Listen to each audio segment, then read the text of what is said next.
Okay, hi class. This is it's going to be a series of videos on chapter 17, which covers second order systems. Okay. Now, previously we talked about, let me just have a quick review, first order systems. Okay. So an example of a first order system is a single tank of water.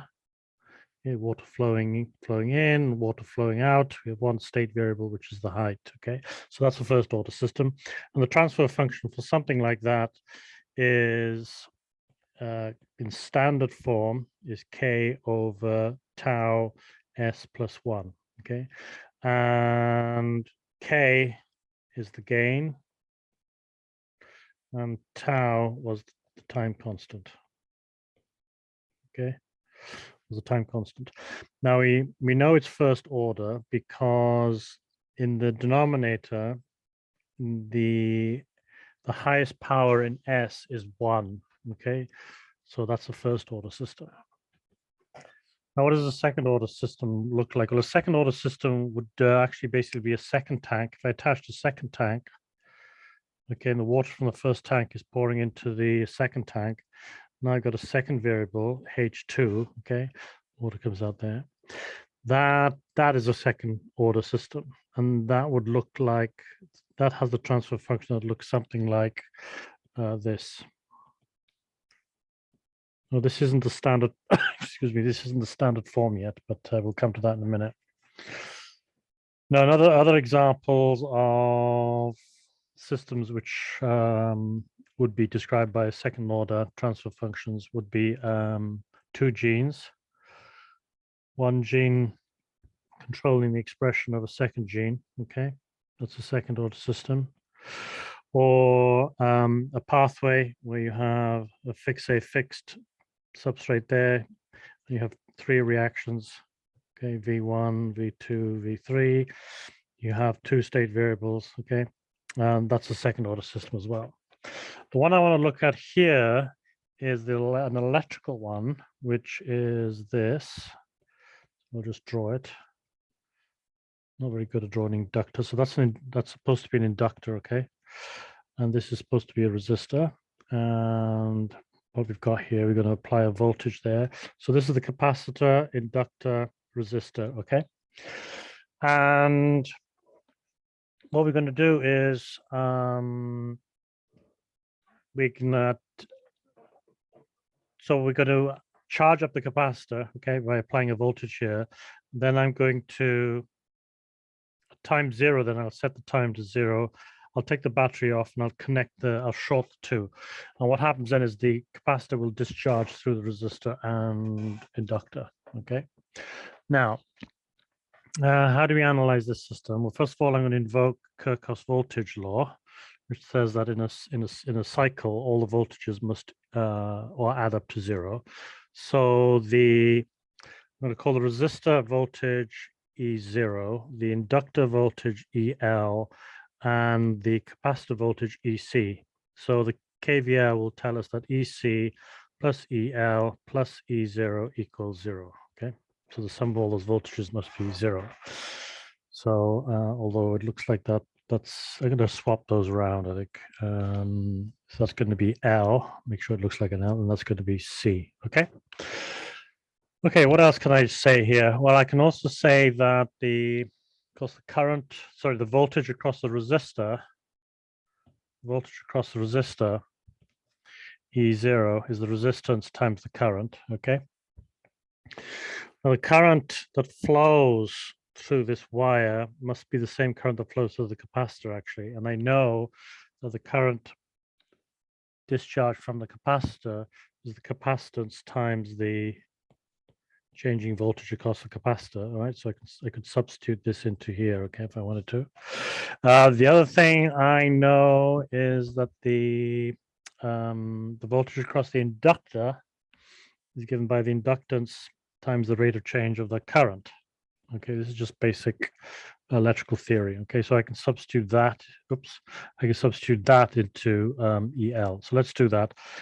L dIL by dt plus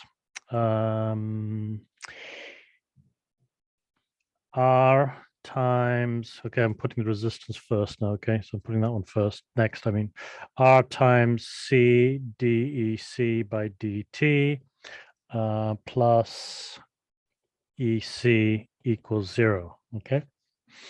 All right. Now what can I do?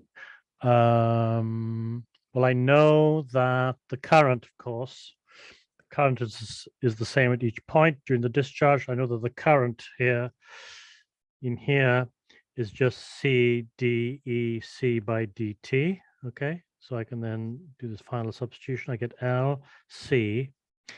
What I have here is a derivative of a derivative, so it's effectively DEC dt squared plus RC DEC plus EC. So basically what I did was I turned everything into EC, right, which is the voltage across the capacitor. Right, so this equation, which is a second order differential equation, describes the rate of change of the voltage across the capacitor. All right. Now, what I'm going to do, I'm going to make some changes here. First of all, I'm going to divide everywhere by LC. So that gives me D squared EC over DT squared plus R over L DEC DT plus EC LC equals 0. Okay. Now I can take the Laplace transform of this. All right. And I'm going to make some. When I do this, I'm going to make some substitutions. I'm going to, first of all, there will be a term omega n, which is going to be 1 over root LC, and another term r over L, which I'm going to call 2. Now, this symbol here is going to be zeta, but I can't write the zeta symbol, so I'm going to call it z, okay? And that's omega n, all right? That's not a very good omega. Omega n. Oops. That's even worse. Okay, omega n. This thing here is called the natural frequency. And zeta, so this is actually zeta, okay? Zeta, the Greek symbol zeta, which is something like, I'm terrible at doing it, something like that. But I'm going to call zeta the damping ratio. Okay. Given these substitutions, when I take the Laplace transform of this, all right, and I work out the transfer function, I will get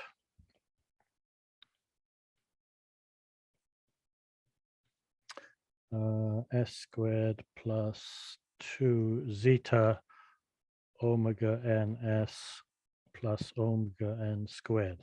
Okay, so this is the standard form, okay, for a second order system, all right? And you notice it's same as this one. Where is it? Up here. Same as this one. I have b in the numerator and b in the denominator, right, which corresponds to the omega